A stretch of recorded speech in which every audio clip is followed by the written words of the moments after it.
Bonjour à tous les deux, hein. J'imagine que vous avez fait cours avant, je pense. Je ne suis pas sûr, mais voilà. Euh, de toute façon, malheureusement, on doit avancer assez vite aujourd'hui.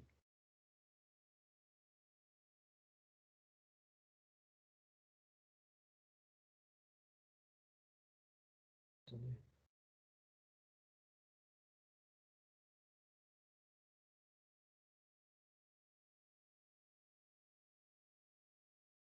Voilà, on est un peu plus nombreux, donc on peut commencer.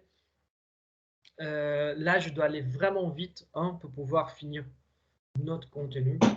Et surtout parce qu'on a juste une heure, il se passe vraiment très vite.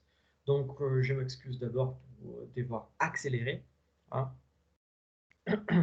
Et je voulais juste informer que nous allons avoir une activité, pas aujourd'hui, mais dans un autre moment. Je vais tout vous notifier par email ou PEC, hein. Donc, ne soyez pas inquiets. Et les contenus de cette activité, donc, il sera euh, euh, exactement concernant les sommaires euh, et les contenus d'aujourd'hui, les citations et références bibliographiques. Ça va être un questionnaire, donc ça va être assez tranquille pour vous. Ne vous inquiétez pas. Il sera sur Google Force, mais ce n'est pas au moment de prendre la tête parce que je vais tout vous expliquer par notification, voilà, par email ou PEC. Et évidemment, l'examen, par exemple, pour les régimes obligatoires et pour les régimes communs, ils sont différents, évidemment. Je parle là de régimes communs. Les régimes dérogatoires vont avoir un contenu concernant tous les semestres. Vous aurez juste les contenus concernant les sommaires et les stations références qu'on va voir aujourd'hui. Et c'est exactement pour cela qu'on doit courir. Et je m'excuse déjà pour devoir courir euh, avec tout ça. Qu'est-ce que j'allais dire d'autre? Oui, vous allez voir aussi que j'ai laissé sur Eprel, hein, sur documents et liens, hein, une petite fiche de référence. Ça veut dire que les références que j'ai laissées, c'est la partie que je ne veux pas avoir forcément de temps à expliquer pour expliquer aujourd'hui, mais je vais expliquer comment ça marche parce que ça va vous aider au niveau des consultations, hein, même pour faire des citations au moment de la rédaction de votre mémoire de stage. Mais on va arriver, je vais expliquer comment ça marche et ça va être assez clair. Bon, du coup, on commence. Si vous n'avez pas suivi quelque chose, je suis désolé, mais je ne peux pas revenir en arrière. Je vous invite donc après, à la fin de la journée, voire des mois, d'aller sur YouTube et vérifier les débuts de la vidéo. Comme ça, vous allez être au courant.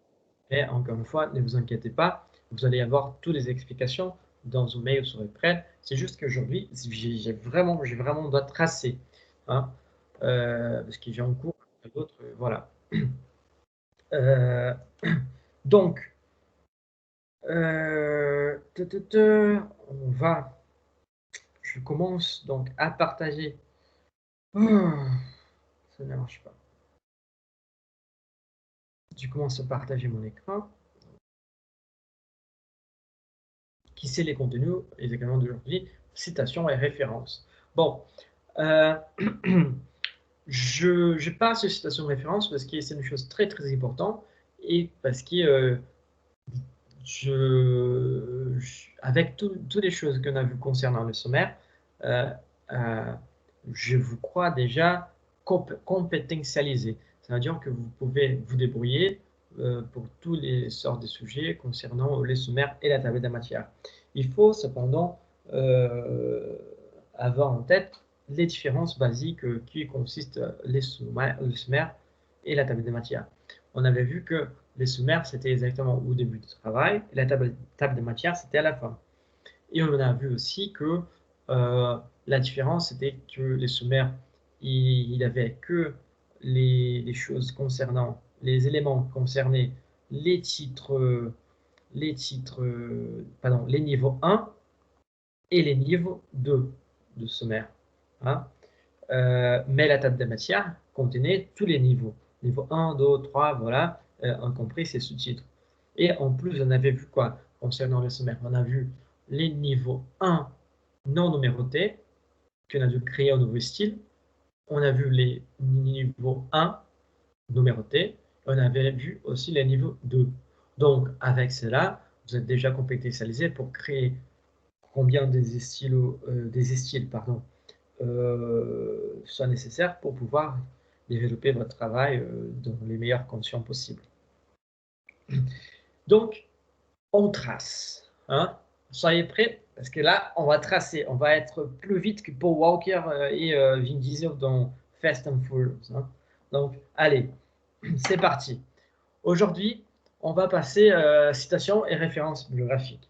Ça, c'est très, très, très important. Et vous allez voir que les citations, quand on parle des citations et références bibliographiques, voire bibliographie, on est en train de voir trois choses différentes. Minimum trois choses différentes, parce qu'on va voir qu'on parle aussi de appel à citation, qui c'est une petite quatrième chose qui rentre dans l'idée de citation, et que tout cela forme un système de référence de votre travail. Hein. Donc, ce qu'il faut avoir en tête, c'est que citation, bibliographie et référence bibliographie sont trois choses différentes.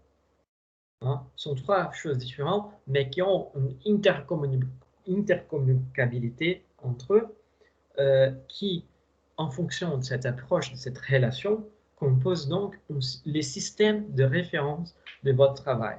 Hein. Donc, sont trois choses différentes.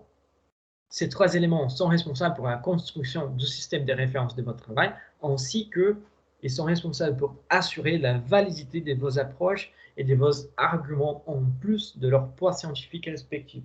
Ça veut dire que vous ne pouvez pas faire une affirmation, peu importe quelle affirmation vous allez faire, si vous n'avez pas une référence bibliographique selon laquelle vous appuyez vos arguments. Par exemple, si je dis que dans mon mémoire de stage, dans mon mémoire de recherche, voire même dans mon doctorat, que les ciels, il est bleu, je dois expliquer pourquoi les ciels, il est bleu. Ce n'est pas une question d'observation. Je dois expliquer que selon telle hauteur,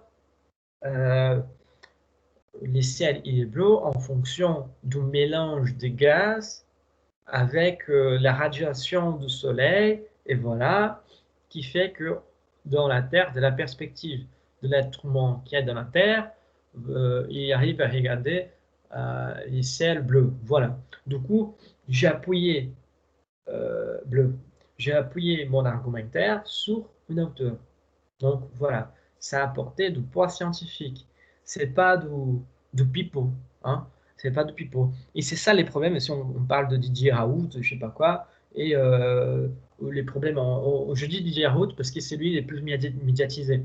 Mais tous ces problèmes du Covid deviennent n'importe quoi en fonction de cette manque de poids scientifique. Donc voilà, soyez vigilants par rapport à ça. Vous avez vu les problèmes que ça peut donner. Donc voilà. La biographie, donc on commence par là. Qu'est-ce que c'est la biographie? C'est aussi, entre d'autres choses, hein, une science ayant pour objet de la recherche, la transcription, la description, l'analyse et les classements de documents écrits des livres en vue d'établir le recensement. Ce qui nous intéresse cette première définition, c'est cette partie-là, les classements de documents écrits des livres en vue d'établir les recensements. La deuxième définition, c'est une liste, c'est la même chose, recensant des titres, des références, des écrits, des livres, des périodiques relatifs à un domaine général ou spécialisé. Donc, qu'est-ce qu'on peut retenir de ça? Que la biographie, en fait, c'est une liste que organise et qui classifie des documents. Voilà, peu importe leur nature. Nous, à partir de cela, on commence à observer que la bibliographie contient la liste, ou meilleur, elle est la liste des références bibliographiques. On a déjà notre première distinction. Hein. On voit que la bibliographie, c'est l'ensemble des références bibliographiques. Chaque élément qu'on fait là, je vais vous montrer. Pourquoi je... Ah non, je ne vais pas. Je vais vous montrer là, vite fait. Ça, c'est la traduction, les résumés traduits de ma thèse de doctorat. Hein. Donc, chaque élément de celui-là, chaque élément de celui-là, c'est une référence bibliographique. Chaque référence bibliographique fait partie de la bibliographie. Tous ces éléments font partie de la bibliographie. Donc, la mode en 1830, blablabla, c'est donc une référence bibliographique qui fait partie de la bibliographie. Donc, voilà. Et blablabla. Par contre, cette liste qui c'est la bibliographie, hein, voilà, représente donc l'ensemble des sources utilisées, citées ou paraphrasées dans votre document. Si vous n'avez pas cité, utilisé les documents de votre travail, mais vous avez juste lu les livres, l'article, tout ça, mais vous n'avez pas utilisé, donc vous ne limitez pas. Il ne peut pas être présent dans votre bibliographie. Cette liste, par contre, elle n'est pas faite n'importe comment. Elle est présentée et triée, hein, organisée, classée, comme vous préférez, par ordre alphabétique des noms d'auteurs, puis par ordre chronologique pour un même auteur. Ça veut dire que ça veut dire que voilà, ça veut dire que vous voyez, là, on commence avec l'ordre alphabétique A, B, hein, voilà. C, je n'utilise pas, donc D, E, je n'utilise pas, donc je passe au F. Donc voilà, vous voyez que c'est organisé par ordre alphabétique. Hein. Donnez-moi juste une minute que je vais sortir mon chat.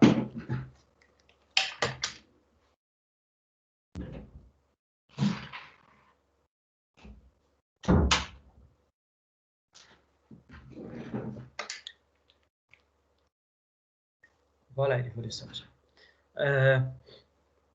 Donc, vous voyez que c'est tout organisé par ordre alphabétique. Donc, dans ce sens-là, c'est tranquille, mais aussi elle est organisée par auteur. Ça veut dire que si j'ai utilisé plusieurs ouvrages de même auteur, vous voyez, Jean-Marie Floch, il est ici aussi, parce que si on met ces traits, ça veut dire que c'est les mêmes auteurs. Hein. Donc, il est ici, il est ici, il est ici. Ça veut dire que j'ai utilisé pas mal d'ouvrages de Jean-Marie Floch.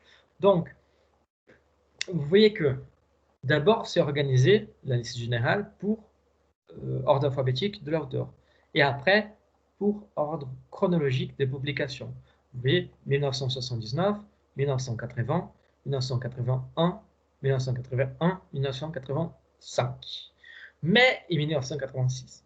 Et après, c'est notre auteur, Fontanier, voilà. Mais, vous voyez qu'il a, il a une chose différente. Là, 1981A et 1981B. Qu'est-ce que ça signifie? Bon, d'abord que les deux textes, ils ont été parus dans la même année. Donc, ils étaient publiés en 1981, les deux. Par contre, comment je fais pour les différencier dans ma bibliographie? Je mets une petite lettre A et B pour les différencier. Et s'il avait en troisième, je vais les mettre en C. S'il avait en quatrième, je vais les mettre en D. Donc A, B, C, D, voilà. Mais j'ai fait ça juste parce qu'ils étaient parus, publiés dans la même année. Voilà. Et comment j'ai choisi la lettre, les A et B? Je choisis selon l'ordre qu'ils apparaissent dans les textes. Ça veut dire que quand disque sémiotique, non discoplastique, non figuratif, il est apparu en premier dans mon texte. Et après quelques pages, sémiotique plastique et langage publicitaire est apparu après. Et c'est pour ça que j'ai mis les B, la lettre B. Voilà. Hein. Tranquille, alphabétique, chronologique. Et là, ça revient A, B, C, D, selon l'ordre de publication, si c'est la même année. Et selon l'ordre de à présentation dans mon texte. Voilà. Bon, dites cela, on peut continuer donc. La bibliographie n'est pas présentée par type de document. Vous allez voir que là, j'ai des livres. Petite mythologie de l'eau et d'esprit, c'est un livre. Sémiotique classique et langage publicitaire, c'est un livre, c'est une sorte de livre. Voilà. Et par contre, là, c'est un article dans une revue. Donc, voilà. Et là, c'est encore un article dans une revue en ligne. Oh putain. Donc, voilà. Oh là là. C'est difficile. Donc, la biographie n'est pas présentée par type de document. Vous voyez bien, donc, c'était là. Peu importe le document qu'il est, ça marche, il n'y a pas de division. En livre, en vidéo, j'ai même des dictionnaires que j'ai utilisés. Voilà, les dictionnaires que j'ai utilisés, donc il est aussi présent là-bas. Donc voilà. Il n'y a pas de distinction donc par type de document. Ici, par ordre alphabétique et après chronologique. Et évidemment, la biographie se trouve à la fin de votre document. Bon, voilà. La bibliographie, encore, elle permet d'indiquer la source de ces informations, de respecter les droits d'auteur des documents utilisés, démontrer les sérieux de ces recherches, voire de faire un état de l'art sur les publications autour d'un sujet donné. Ça veut dire la profondeur de votre travail. Et cela va être évalué, et c'est fortement évalué lorsque vous soutenez. Donc, au moment que vous faites votre soutenance, on va évidemment regarder les références bibliographiques pour voir la profondeur de votre recherche et des arguments que vous avez donnés au moment de votre recherche. Et ça, par exemple, si on va parler de secteur,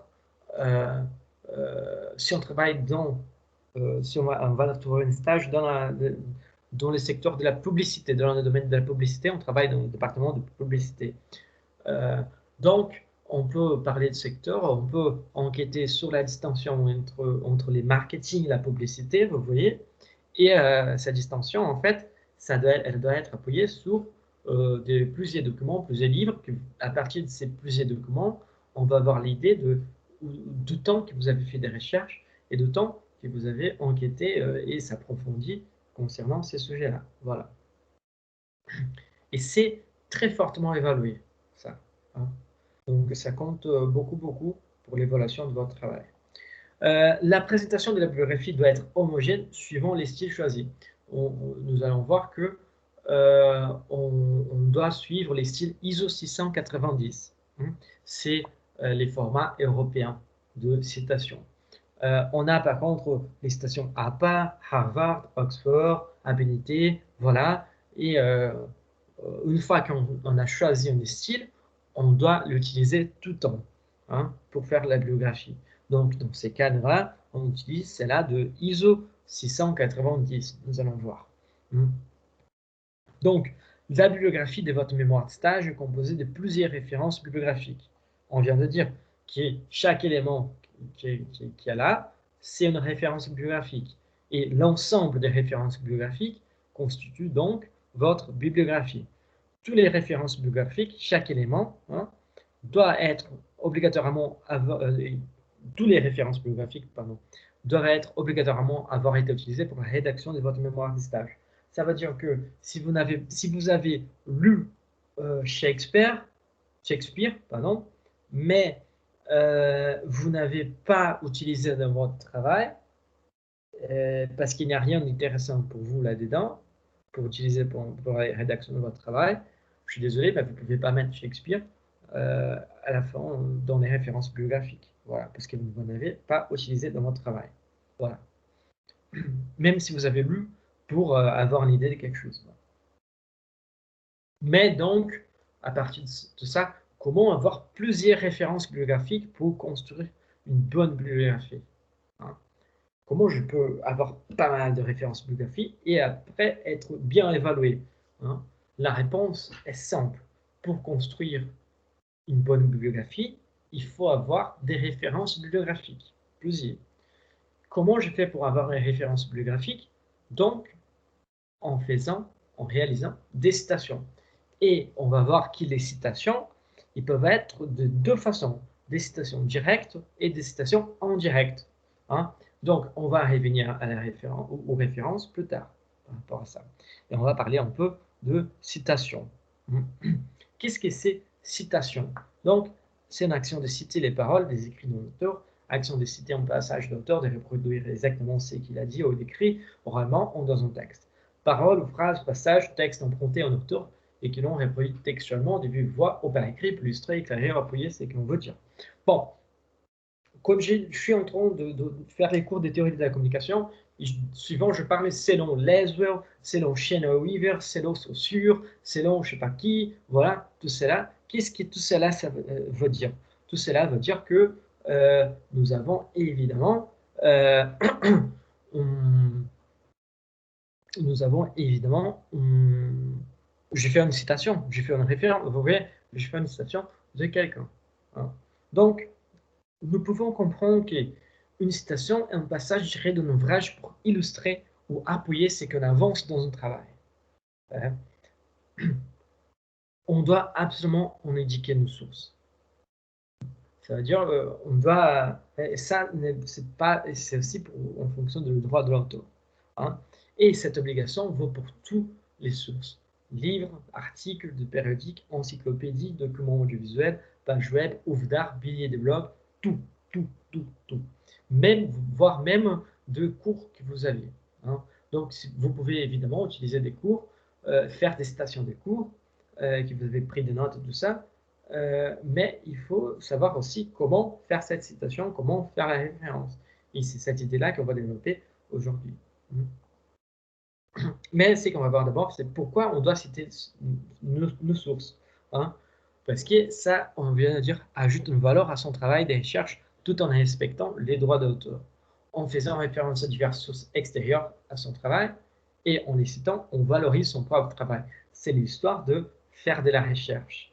Plus on fait de la recherche, plus on va voir des références bibliographiques, plus on va voir des citations, hein.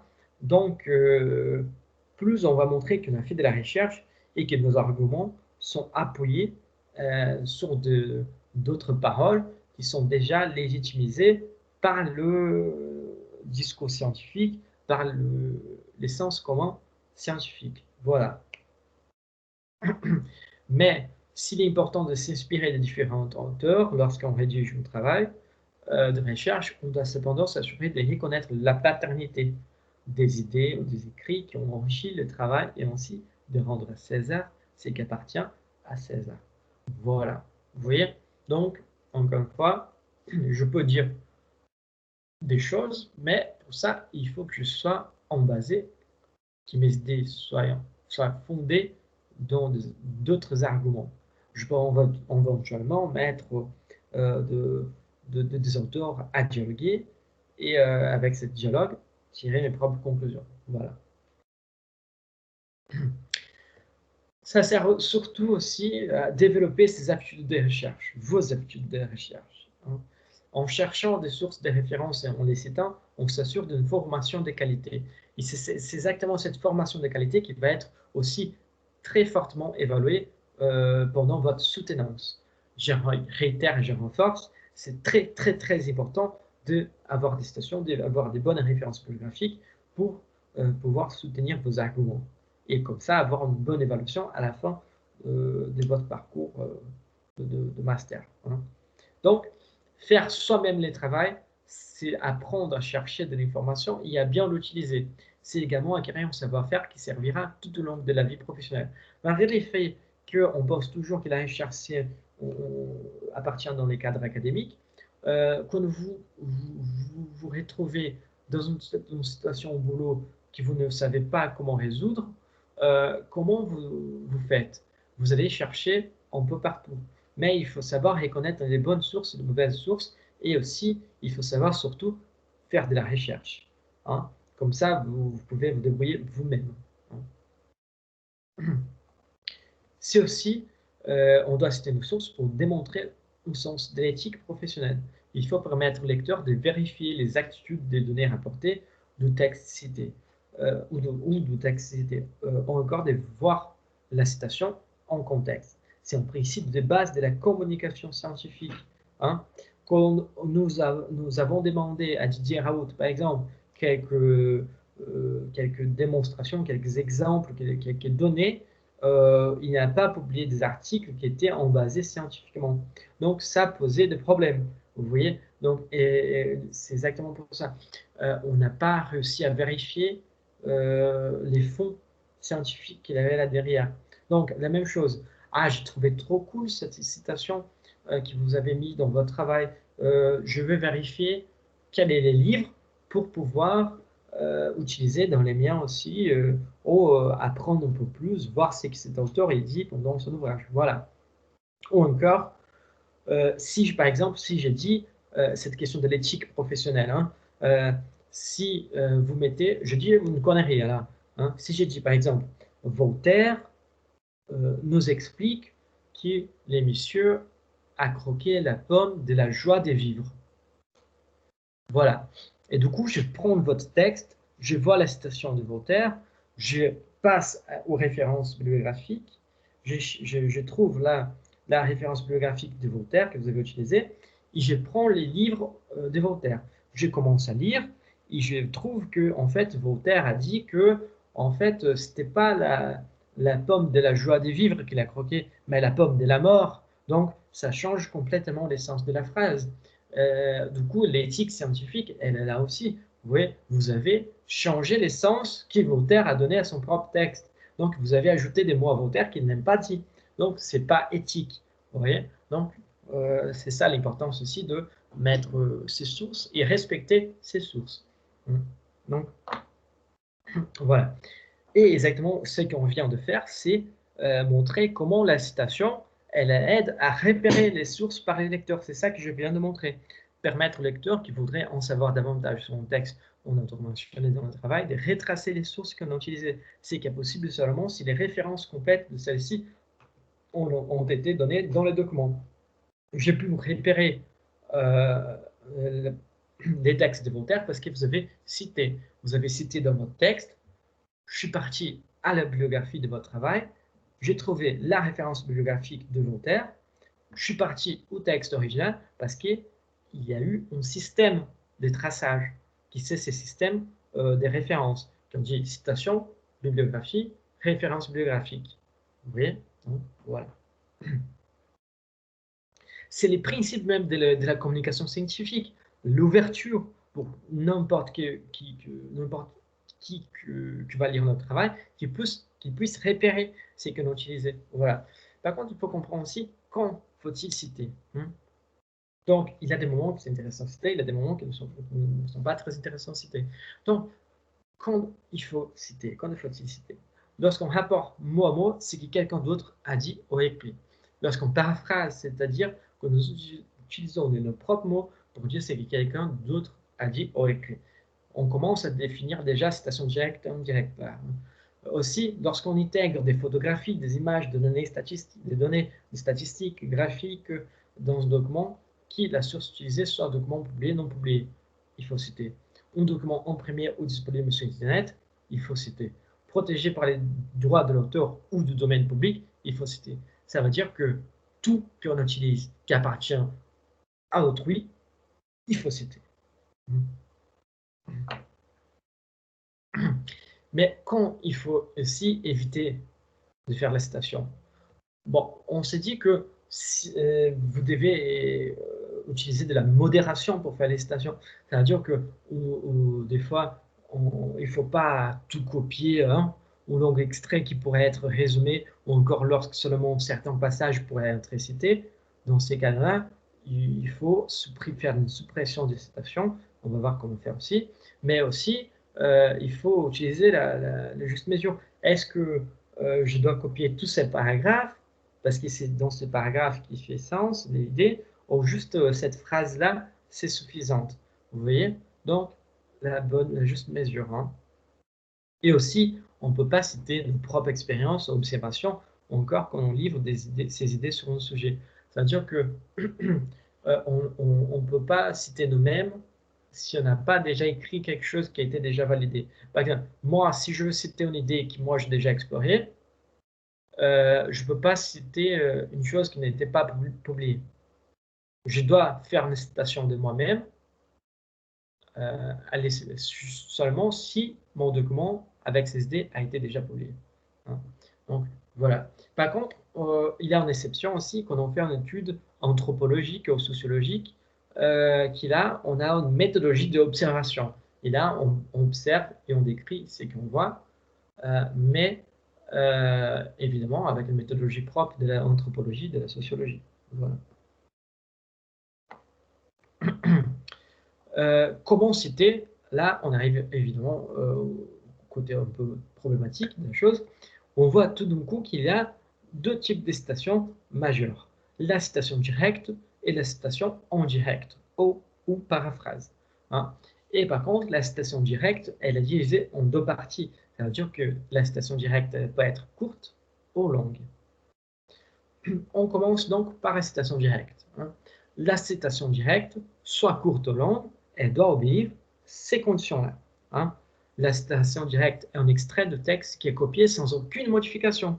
Et là, c'est les célèbres copier-coller. Là, on sait très bien faire cela. Hein. Donc, si on copie et on colle sans aucune modification, citation directe. P. Toute citation directe doit contenir dans sa référence les noms de l'auteur. Regardez, nom de l'auteur, plus l'année de l'œuvre, plus la page où l'extrait la page où l'extrait s'y trouve. Donc, regardez l'exemple, nom de l'auteur, l'année de l'œuvre, page. Citation directe, toujours va avoir ces trois composants. Voilà. Peu importe si elle est courte ou la longue. Hein. Là, on parle exactement de la citation directe courte. La citation directe courte, c'est un extrait copié-collé, inséré directement dans votre texte et facilement identifié car il est mis entre guillemets. Hein. Ces extraits suivent la même mise en forme de texte de votre rédaction, style corps de texte. Ça veut dire qu'il n'y a pas une mise en forme ni une mise en page particulière. Il est juste un texte qui suit votre texte, mais identifiable par les guillemets que vous avez mis. Par contre, il y a une limite, et cette limite, c'est qu'il ne peut pas dépasser 3 lignes entières de longueur, max 3 lignes de longueur. Donc, un exemple, c'est un paragraphe de ma thèse.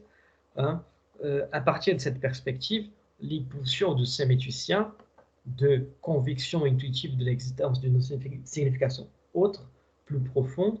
Donc, là, on reconnaît qu'il y a une citation directe, courte, parce qu'il n'y a pas de changement des styles de texte, ça suit, mais il y a des guillemets qui s'ouvrent et qui se ferment pour indiquer que cette partie est une citation directe, courte.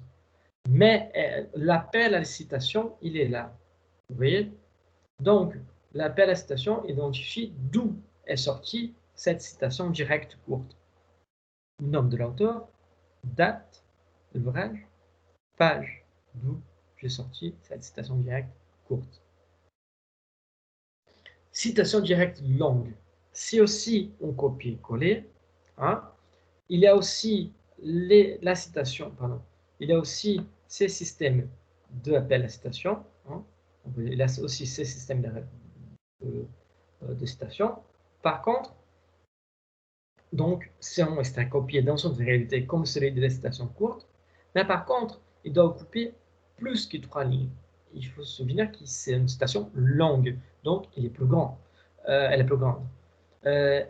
Et en fonction de cela, elle a une mise en page, une mise en forme particulière.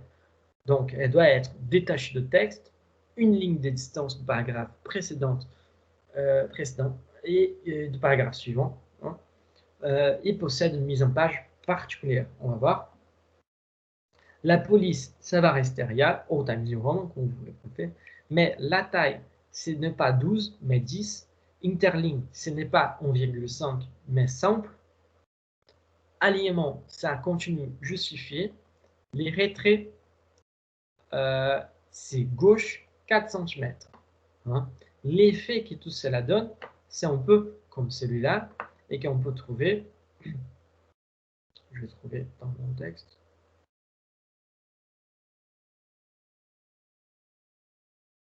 Voilà, vous voyez que c'est facile à repérer. Hein. Donc, vous voyez, là, là j'ai mis l'appel à la station, là. Vous voyez. Là, j'ai mis une autre chose, mais ça, vous n'allez pas mettre. C'est pas nécessaire pour vous. Donc, j'ai mis les noms de l'ouvrage, parce que j'ai fait les citations. Hein. J'avais déjà cité l'auteur, quelque part. Donc, il n'y a pas de raison. Donc, c'est donc là une ligne de séparation précédente, hein, dans une ligne de séparation pour les paragraphes suivants, voilà, et on voit qu'il y a un recul très grand, que c'est les retraits de 4 cm à gauche. Voilà. Et on voit que l'interligne simple, on voit que la taille est plus petite, donc là c'est 12, là c'est 10. Hein. Donc, voilà. Il y a tout, ça va rester détaché de texte comme cela. Il va avoir ses formats. Hein. Voilà. Là aussi, vous voyez, c'est la même chose. Hein. C'est juste, il a aussi, vous pouvez voir qu'il a grimace, le nez et la page. Voilà, citation directe. Tranquille, pas de souci. C'est juste un peu chiant à faire parce que ça prend du temps, mais c'est facile. Allez, citation en direct ou paraphrase. La citation en direct, complètement différente de la citation directe, elle n'utilise pas la technique de copier ou coller. Hein. Au contraire, elle n'utilise presque pas les mots que l'auteur dans sa source primaire a utilisés. Il faut tout revoir. Hein. Elle envisage plutôt la transmission de l'idée principale existant dans un texte, dans un chapitre ou dans un extrait. Paraphraser, c'est exprimer en vos propres mots l'idée de notre personne. Mais pour faire cela, hein, il faut comprendre que c'est beaucoup plus difficile de faire une citation en direct.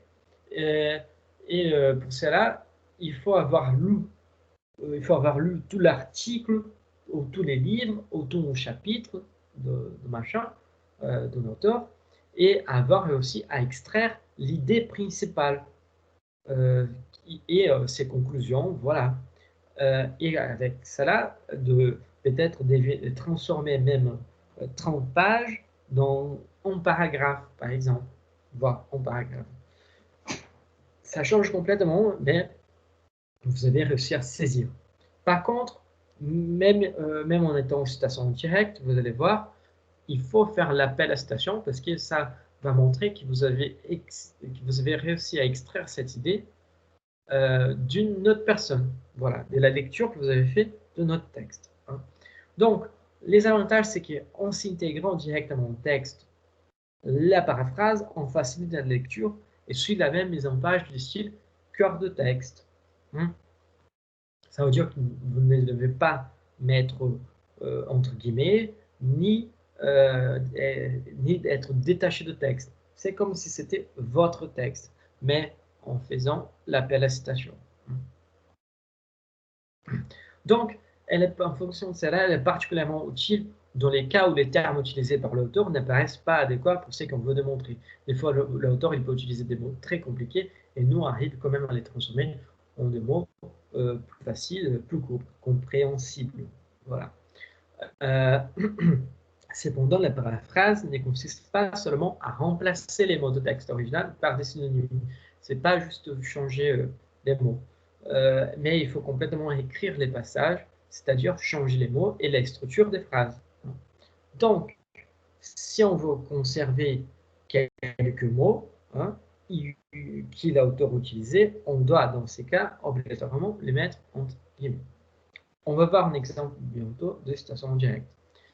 Il faut comprendre que la citation qu'il utilise l'utilisation de la citation directe, elle est importante, hein, car elle montre qu'on a vraiment compris ce que l'auteur a voulu dire. Elle permet de mettre en valeur votre propre style d'écriture, car ce sont vos mots et non ceux de l'auteur qui apparaissent sur la page. Donc, ça met en valeur votre rédaction. On reconnaît l'auteur dans les machins. On vous reconnaît à partir de votre écriture. L'enchaînement entre ces idées et celles des autres sera par l'effet même plus fluide, en fonction de ne pas avoir de coupure des styles ni de coupure visuelle.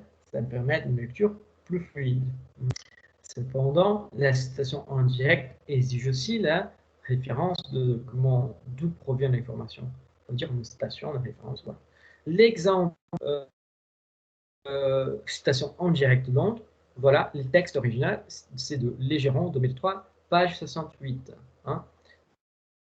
Donc, voilà.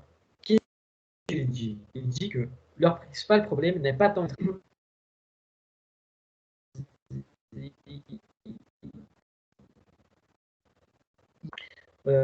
une incapacité totale à trouver de plaisir en dehors de celui-ci. Lorsqu'ils ne travaillent pas, les week-ends sont encore plus dans leur travail. Les textes paraphrasés, ça veut dire qu'il a pris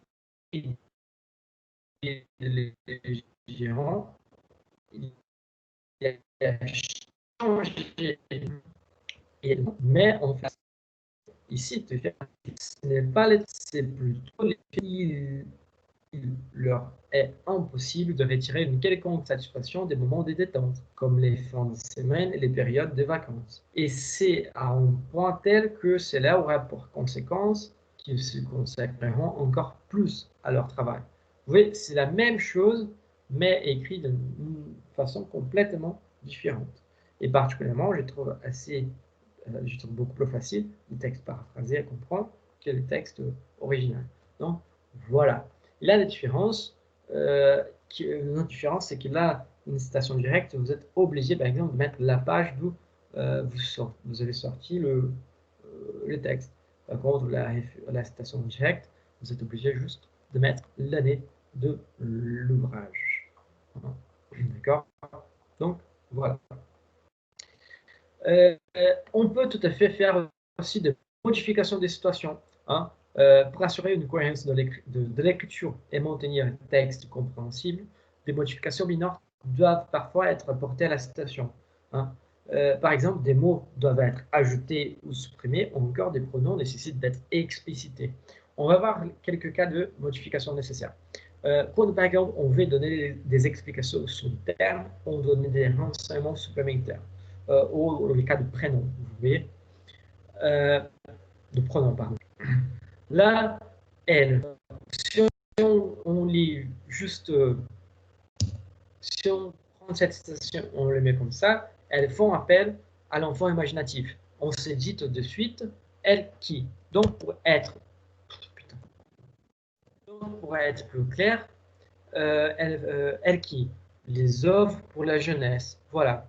Les œuvres pour la jeunesse font appel à l'enfant imaginatif. Voilà. Vous voyez, on a, je ne sais pas comment ça s'appelle. Je ne sais pas exactement comment s'appellent ces machins en français, ces symboles-là. Je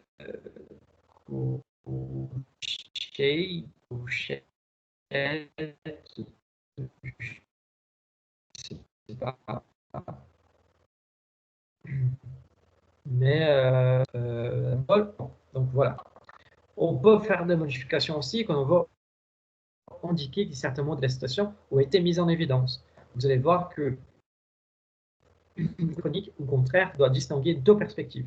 L'une prospective, qui suit les cours de temps, l'autre rétrospective, qui remonte. Donc, vous remarquez bien que prospective et rétrospective sont en italique. Hein. Donc, qui a mis cette italique-là? Quand on met un italique, ça veut dire qu'on veut attirer l'attention à quelques termes. Donc, en faisant comme ça, on veut attirer l'attention à prospective et rétrospective. Mais qui a voulu faire ça?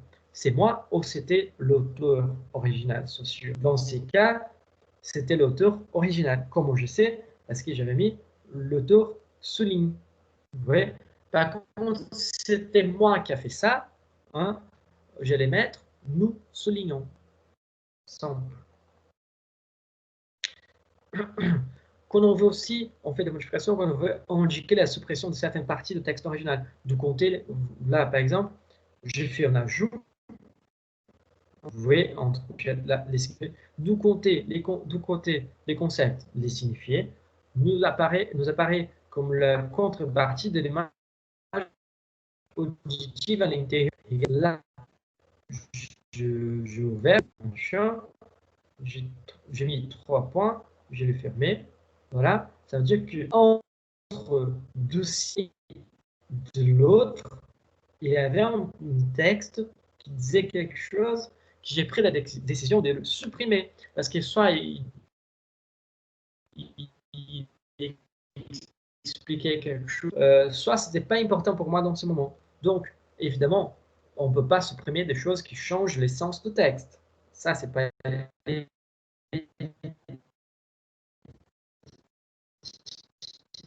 éthique.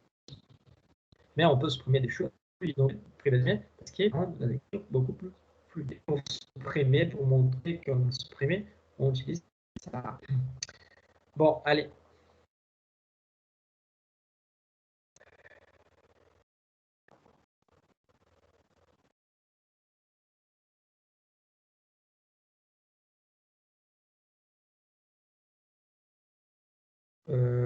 Donc, on peut utiliser ça aussi, faire modification pour indiquer la suppression donc c'est original. On peut mélanger. Hein. Vous voyez qu'ici, c'est la phrase. Hein. Regardez bien. Regardez ici. Ici les signes de suppression de texte. Il y avait de texte après, mais que je supprimais parce que ça ne m'intéresse. Donc, j'ai juste choisi, malgré la foule me cause, nous devons nous battre pour les droits et l'obligation de l'homme de faire son propre destin, d'être artifice des souvenirs. Donc, c'était marqué que là, c'était le texte original, je mis entre guillemets.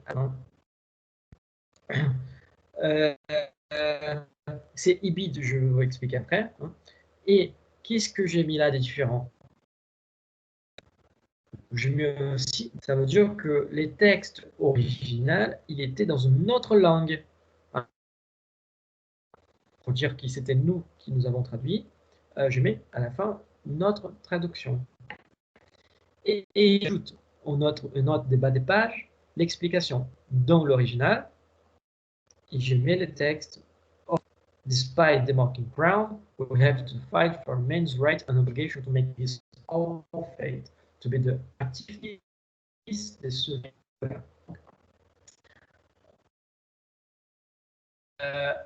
C'est ça, c'est simple, note de bas de page, hein, note traduction et suppression. Voilà. Et aussi, on peut faire quelque chose pour maintenir la cohérence syntaxique du texte. Dans ces cas, on a ajouté le étant, que ça soit cohérent de façon syntaxique. L'indication de numéro obligatoire sur tous les denrées alimentaires, vous voyez, on a mis étant obligatoire, ça fait une cohérence syntaxique plus fiable. Donc voilà, vous pouvez ajouter des mots, des explications, des verbes, hein, des verbes dans notre temps verbal, dans notre temps verbal. Voilà. Et voilà. Bon, et on avait vu aussi la question de la belle citation. Lorsqu'on livre un article ou tout autre document cité ou paraphrasé dans les corps de texte, une appel des citations au format autour-date ou numéroté doit toujours signaler les ressorts cités. On a déjà vu, hein, l'autour-date là. On va voir qui est auteur-date. Hein. parce que c'est juste celui-là qui on va utiliser. Donc, l'appel des citations se trouve juste après. On peut se trouver avant aussi, hein, peu importe, de la façon, ça dépend de la façon que vous. L'appel des citations se trouve juste après l'extrait cité ou la phrase, mais il faut qu'il soit vraiment proche. Hein. Il est les liens entre la citation, les textes que vous avez cités dans les corps de texte et la référence bibliographique. C'est parce que vous avez fait l'appel des citations que j'ai pu trouver la référence bibliographique dans votre bibliographie. Voilà. Il est lié entre la citation dans les corps de texte et la référence bibliographique correspondante qui se trouve dans la biographie à la fin du document. Il sera identique quels que soient les deux types de documents. Source, ouvrage, article, thèse, il va être tout pareil. Il va être toujours les mêmes questions. Du coup, on va travailler, vous allez travailler avec, dans votre mémoire de stage qui est avec les formats auteur-date. Auteur-date. Voilà. Pour la rédaction d'utiliser les formats auteur-date, ici, on va travailler selon les styles ISO 690. L'appel des citations est identifié quel que soit les types de documents par les noms des familles de l'auteur et l'année indiquée entre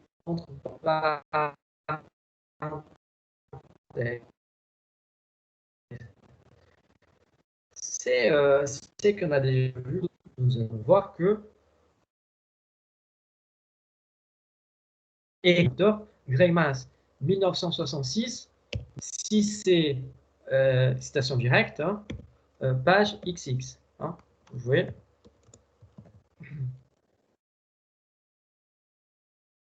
Voilà. Sinon, c'est ça. Deux auteurs, un document, deux auteurs, Greimas, virgule, Cortés, virgule, 1979. Si c'est citation directe, par, virgule, page. Voilà. Et de trois auteurs ou plus, Greimas égale point, parce que c'est une expression, hein, virgule, 1984, si c'est une citation directe, point, virgule, point, page, je sais pas quoi. Voilà. Simple, basique. Et il y a les cas aussi où il y a deux auteurs qui utilisent, qui ont la même idée de la chose. Hein. Lorsqu'on va signaler que nous citons une idée présentée sous la même forme dans plusieurs sources différentes, il faut inclure les appels des stations dans une seule parenthèse, par ordre alphabétique et séparés par un point et virgule. Par exemple, Greimas et Landowski, ils disent exactement la même chose concernant les mêmes sujets. Mais Greimas, il a dit ça en 1966, Landowski, il a dit ça en 1994. Voilà. Donc, on les différencie, on met les deux là dans les mêmes parenthèses, mais on les sépare par point virgule, et voilà.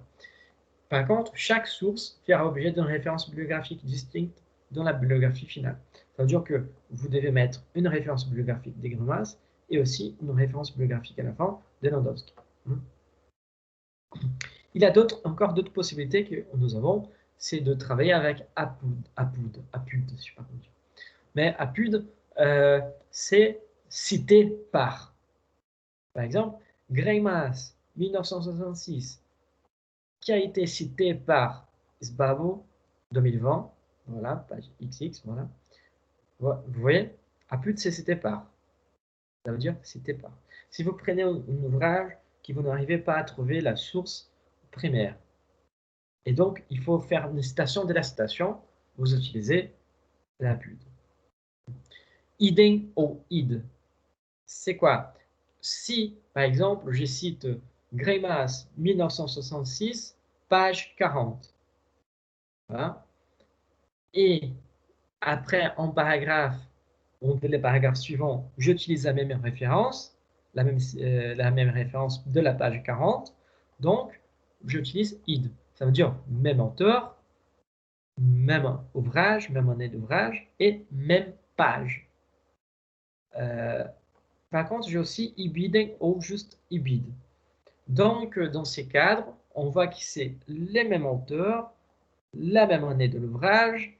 Par contre, là, si c'était page 40, on dit que c'est page 41. Ça change la page. Et les cas suivants, c'est les cas qu'on avait déjà explorés, où il y a le A, les B et C qui sont les partitions d'ouvrages dans la même année. Mais on a déjà exploré cela avant. Et finalement, la référence bibliographique. Pour les références bibliographiques de chaque citation, les prénoms de l'auteur peuvent être indiqués en entier ou par ses initiales. Dans ces derniers cas, ne mettre qu'un seul point après la lettre du prénom de l'auteur. Les numéros d'édition n'est mentionné qu'à partir de la seconde édition. Ça veut dire que si on utilise la première édition, on ne va pas mettre première édition. Certaines informations ne seront pas toujours disponibles selon l'ouvrage consulté. Si la date de parution d'ouvrage manque, indiquez sans date. S'il n'y a pas de lieu de parution, notez sans lieu. Voilà. Pour les documents en ligne, la date de consultation doit être indiquée. Si l'adresse, par exemple, on va faire consulter le je sais pas quoi. Si l'adresse DOI est disponible, DOI c'est Digital Object Identifier. Voilà. Il doit être utilisé à la place de l'adresse affichée par les navigateurs. Et là, vous avez, c'est ça, c'est la partie de document que j'ai mis sur Eprel, que je ne vais pas vous expliquer, mais je vais expliquer juste comment comprendre cela. Là, on a plusieurs références, comment travailler plusieurs références. Hein. Donc, la référence de livre, on commence par les références de livre complet, on va jusqu'à la référence d'un article en ligne, d'un décret, de référence des images, voilà, la référence des vidéos en ligne sur YouTube, par exemple. Voilà. Hein. Et on voit que, là, ce sont les éléments qui doivent avoir auteur principal, titre de l'ouvrage, sous-titre, numéro d'édition, lieu de publication, éditeur commercial, année, ISBN. Par exemple, pour Valérie, hein, Valérie P, c'est l'auteur principal. Ouvre, offre, tome 2, titre, sous-titre. Lieu de publication, Paris, éditeur commercial, Gallimard. Il n'y a pas d'édition, parce que c'est la première édition. Année 1960. ISBN, il n'y a pas, donc je n'ai pas trouvé dans les cas. Voilà. Après, celui-là, auteur, titre de l'ouvrage, 6e édition, hein, lieu de publication, Philadelphie, éditeur commercial, voilà, année, voilà, ISBN. Voilà, c'est fait. Hein. Bon, je m'excuse parce que je dois vraiment, vraiment, vraiment partir. Je vous remercie d'être venu et j'espère vous retrouver donc au, cours de théorie de la communication plus tard. Donc je vous dis merci beaucoup d'être venu et à plus tard. Merci. Au revoir, monsieur. À plus tard. Au revoir.